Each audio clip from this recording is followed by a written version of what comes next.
Muito boa tarde a todos. Dou-vos as boas-vindas para esta penúltima sessão do nosso magnífico encontro e eu passo sem demoras, porque estamos com um atraso pontualíssimo de 30 minutos. Sem mais demoras eu passo a apresentar a primeira oradora desta mesa. A Georgia Casara é investigadora bolseira do Instituto de História da Arte da Universidade Nova e também investigadora da Universidade de Pavia. É doutoranda do programa de doutoramento em materialidades da literatura, que, por sinal, é um dos meus programas de doutoramento preferidos, e está a concluir a tese intitulada As Fronteiras do Livro em Almada Negreiros. Integra a equipa do projeto Modernismo Online, arquivo virtual da geração de Orfeu, e, neste âmbito, trabalha na catalogação do espólio e da biblioteca particular de Almada Negreiros e de Sara Afonso. Hoje vem apresentar uma comunicação que se intitula Álvaro Lapa, vou dizer a única palavra em italiano desde que comecei esta moderação, o escritor sem livro. Georgia. Obrigada, professor, e boa tarde a todos. E obrigada aos organizadores também. Vou partilhar o ecrã.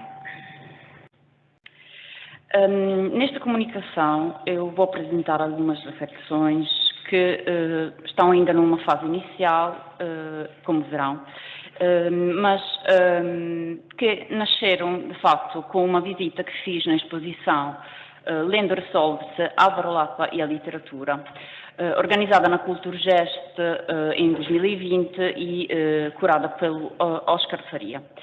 A exposição não só tinha o livro material no seu âmago, constituído pela biblioteca particular, mas tinha também sido organizada, escreve o curador, como se de um livro se tratasse, e tinha uma capa, um prólogo, 6 capítulos e um epílogo.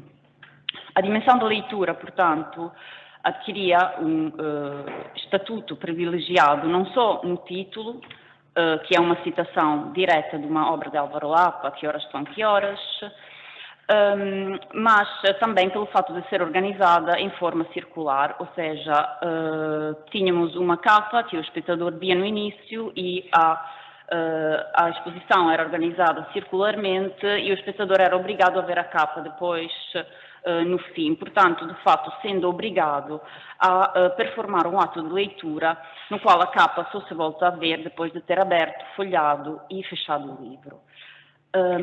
Temos aqui a capa, que é Praça pelos Bêbados, evocação de Fernando Pessoa.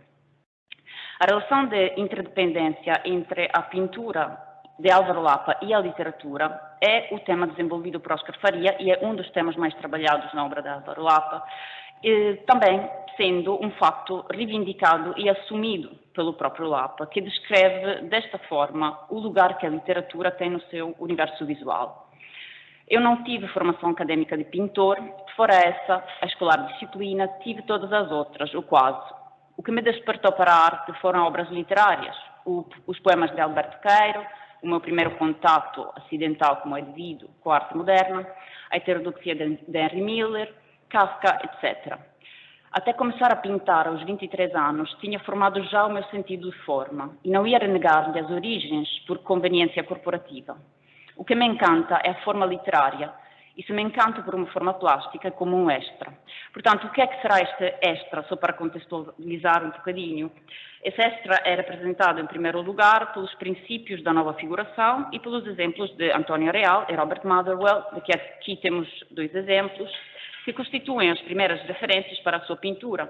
Uma pintura que se procura distanciar, estou a citar, das teorias puritanas da arte conceptual, e onde o signo pictórico e a sua manipulação formal não serviam para representar, mas realizavam a experiência de uma consciência em autoconstrução. Estou a citar mais uma vez de uma sua descrição do que é que deve ser a pintura, onde vou realçar só algumas palavras-chave. A pintura constitui a existência, a pintura não refere a um conhecimento normalizado, mas sempre em autoconstrução, afirmativa, mesmo se contraditória. Esta é a ideia de base da pintura de Álvaro Lapa. Mas a esta problematização do signo pictórico corresponde paralelamente uma interrogação da palavra escrita, feita com o objetivo de desclassificar o dualismo inerente à linguagem verbal e valorizando a autonomia das partes como uma forma de resistência ao todo. Esta autonomia das partes como antagonismo ao todo é uma coisa que se reencontra também na pintura.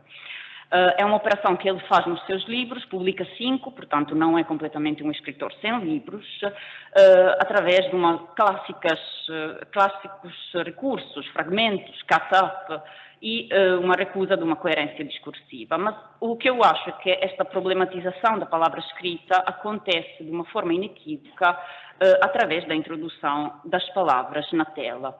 Não sou eu que eu acho, mas também muitos outros, em primis o Oscar Faria. No ato de incorporação da palavra na imagem, realiza-se uma insistência no significante, assim foi referida por Fernando Rosa Dias e José Gil em particular, que aponta sim para o caráter opaco e resistente da matéria textual, mas que, a meu ver, também não corresponde como às vezes foi escrito com uma indistinção entre o visual e o escrito, ou uma indiferença entre os dois processos. Ao contrário, a palavra introduzida na pintura sublinha o seu caráter autónomo em relação à imagem, com que coexiste, mas com que nunca se confunde. As palavras e as imagens, a juntar-se na mesma obra, quase nunca servem para se explicar mutuamente, e esta copresença o que faz é amplificar as possibilidades hermenêuticas da obra, realçando o caráter performativo da escrita, que tem que ser entendida, portanto, a par da pintura, como está explicado aqui, como um ato formador da experiência. A escrita não é um suporte de pensamento preconstituído, mas é ela própria que cria o pensamento e, entrando na imagem, nos lembra de olhar para ela a par da pintura, ou seja, pensando nas suas características formais não como fixas ou como autoevidentes ou inatas, mas dependentes de específicas circunstâncias de produção que influenciaram, por sua vez, as modalidades de recepção. E, neste caso, neste sentido, a leitura como apropriação é um dos momentos essenciais do processo hermenêutico claramente convocado por Álvaro Lapa. Esta abordagem também é confirmada por uma expressão utilizada por Álvaro Lapa, que fala de um constante apelo da escrita subjacente à sua pintura, e que se situa num ato de inscrição que reúne a pintura e a escrita no ato de traçar. Nisto é fundamental, portanto, a referência à escrita chinesa, à pictografia e também, mais alargado, à filosofia Zen, que são fundamentais na sua obra.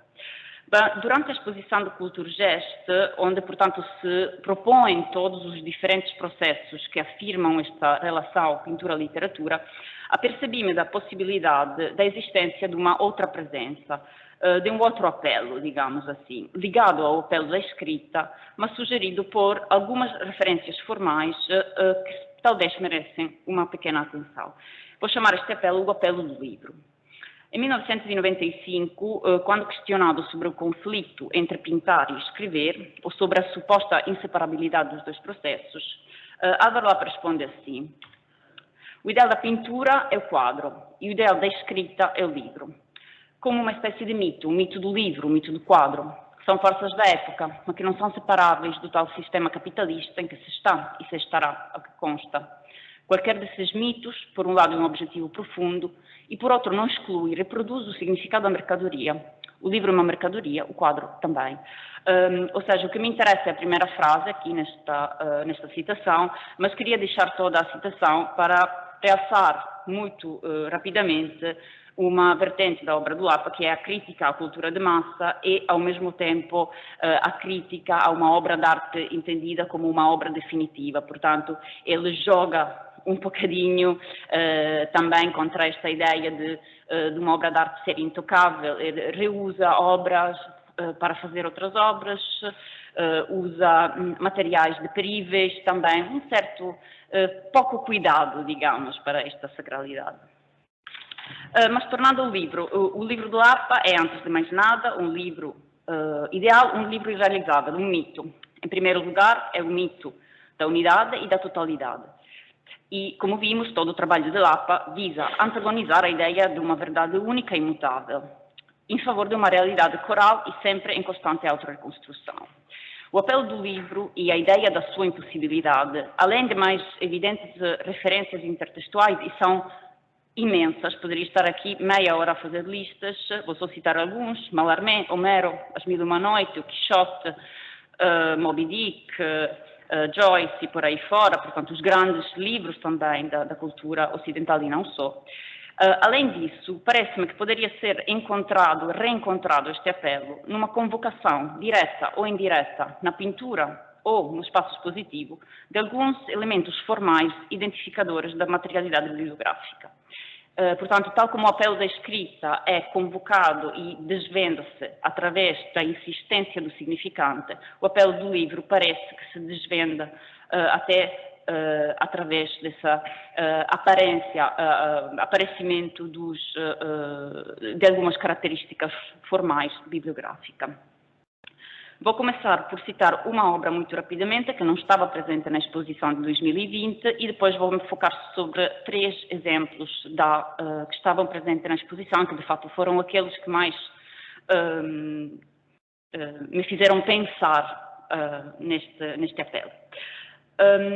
Em 1982, Lapa produz esta obra, que se chama Palavras Gastas de Outrora, e nesta obra temos, em primeiro lugar, uma apresentação visual do texto completamente diferente daquela que vimos em Preço pelos Bêbados, onde a palavra estava escrita em itálico, sob uma forma de nota e também pouco legível, como uma marginália quase.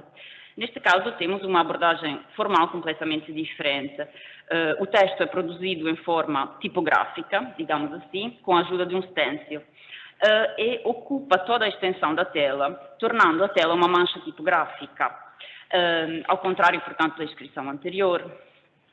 À primeira vista, portanto, a leitura deveria ser facilitada, não é, por este tipo de apresentação, mas ao contrário, é dificultada pelo preenchimento do corpo da letra, que, através da sua exaltação material e do contemporâneo desafio ao leitor que quer ler, que queria ler, mas não consegue, afirma a resistência da materialidade textual e, ao mesmo tempo, a sua irredutibilidade à imagem. Será que estamos aqui a ver uma encenação do problema da comunicação, que para o Lapa sempre se apresenta como medo de comunicar? Será que essas palavras já surgiram gastas e nem podiam ser mostradas? Esta ideia poderia até ser sugerida pela presença na pintura de um livro real que está pendurado no lado esquerdo da tela e é um guia de conversação em alemão, francês e italiano para viajantes de 800, que de facto se propõe como um irónico manual de instruções para uma obra incompreensível, ou quase. Este tipo de apresentação e este tipo de satirização do método da linguística, e neste caso é mesmo um projeto, apresenta-se também em alguns trabalhos da série Conversa, que apareceram depois, foram apresentados em 1980. É um trabalho muito mais complexo ao nível de investigação interna mesmo do texto. Vamos então à a primeira obra que estava presente na exposição curada por Oscar Faria, o título é Presidiariamente Agripa, de 2004 e 2005, portanto já no fim da vida de Álvaro Lapa. Este é um interessante exemplo de integração na pintura de uma das características mais definidoras do objeto bibliográfico, uma página encadernada na tela, integrada no quadro, como uma superfície de inscrição de uma narrativa interior a este, uma banda desenhada onde reaparecem umas das formas mais conhecidas da obra do Lapa, que são estas formas pretas, que podem ser ou uma referência a Milarepa, ou uma gruta, ou uma tenda, portanto fazem parte do léxico definidor da linguagem de Álvaro Lapa. Mas então, esta banda desenhada é muda e pode ser, desvenda-se de facto só até a viragem desta página. Esta é uma obra que pode ser apresentada com a página para cima ou com a página para baixo. Neste caso, na exposição de 2020 foi apresentada assim, desvendando desde já, digamos, o elemento que confere sentido ao título, que é uma citação tirada de Jung, de Agrippa von Netzestein, que é esta aqui, a página mais pequena. Aparece aqui a definição, a citação. Uma das salas mais importantes da exposição de 2020 é dedicada e também um capítulo do livro, que tenho aqui para quem interessar, é uma sala dedicada a Abdul Varretti. Abdul Varretti é um pseudônimo heterônimo de Álvaro Lapa, com quem até ele chegará a fazer uma exposição em conjunto. Em 1972, esta personagem é revelada na exposição As Profecias de Abdul Varretti, Cortinas de Ferro e Outros Objetos, espólio de um escritor falhado. Nesta exposição foram apresentados alguns livros de artistas, outras obras soltas, mas o cerne da exposição eram as profecias. Esta é uma remediação do texto, é uma foto da sala da exposição de 2020 e estes são dois exemplos destas profecias. Portanto, nas profecias, a relação entre imagem e escrita é levada até o paradoxo, pela total abdicação da primeira em favor da segunda. A escrita, na sua materialidade, é exaltada pelo trabalho do bordado de lona, que oferece letras não escritas, mas introduzidas fisicamente no suporte, em maiúsculas claras e legíveis, que anseiam claramente ao fazer a realização a uma condição de durabilidade própria das profecias. As profecias são formadas por textos aforísticos, sem uma ordem dada, e são páginas soltas. As cortinas de ferro são as molduras tubulares de metal que sustêm as páginas com fios, sugerindo restos talvez de uma anterior encadernação destruída, que só teria páginas desarrumadas e fio meio soltos, que se tem que se recompor e reencontrar dentro do espólio deste escritor falhado. Ao mesmo tempo, no caso da exposição de Faria, a escolha de expor todas as telas páginas à altura do olhar e distribuídas linearmente, dando a volta a quase todo o perímetro da sala, parece sugerir então uma leitura mais próxima do volume do que do códex do livro em rolo, que nesta forma conseguiria melhor ser veículo de profecia, lugar onde o futuro se desenrola à nossa frente. E temos aqui estes exemplos. Passamos assim à sala mais importante da exposição, dedicada a um dos projetos mais singulares da arte portuguesa contemporânea, os denominados cadernos de escritores. Um projeto que se estende entre 1976 e 2005, ocupando, portanto, a nível temporal, quase toda a carreira do Lapa, e que é constituído por pinturas sobre tela, papel, desenhos e muitos trabalhos, digamos assim. A exposição foca-se nas pinturas. O que diz Álvaro Lapa? Os cadernos são uma homenagem, uma auto-homenagem e ao mesmo tempo uma transferência, uma substituição. Todos os notebooks se referem a escritores, por isso substituem, eles existem no lugar da escrita. Há uma estrutura comum nos cadernos, constituída por retângulos centrais, que por um lado poderiam ser entendidos como bocas destes retratos, como comentou uma vez o Álvaro Lapa, mas que se propõem também, em alguns casos muito claramente, como plano de inscrição outro ao plano de inscrição da pintura. Reprodução já não do espaço da pintura onde a pintura é feita, o ateliê, mas o espaço onde é feita a escrita, o suporte, a página. O caderno aberto, vazio na maior parte das vezes, quer dizer sem inscrições, porque só assim pode, por sinédrio, remeter ao texto todo de todos estes escritores aos quais Lapa olha como ídolos e cujos textos, de fato, ecoam em toda a sua obra. O rolo vazio fica assim associado a uma personalidade única e a uma performance teatral da palavra, mensagem específica e verdadeira, quase sacra, diríamos, apanhada exatamente no momento anterior à sua inscrição.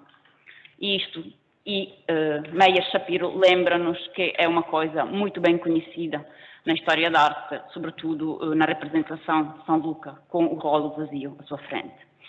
Este apelo do livro desvenda-se, portanto, cada vez mais na sua vertente conceptual, mas também espiritual e metafísica, e aparece claramente no último dos cadernos produzidos por Lapa, o caderno de Mallarmé.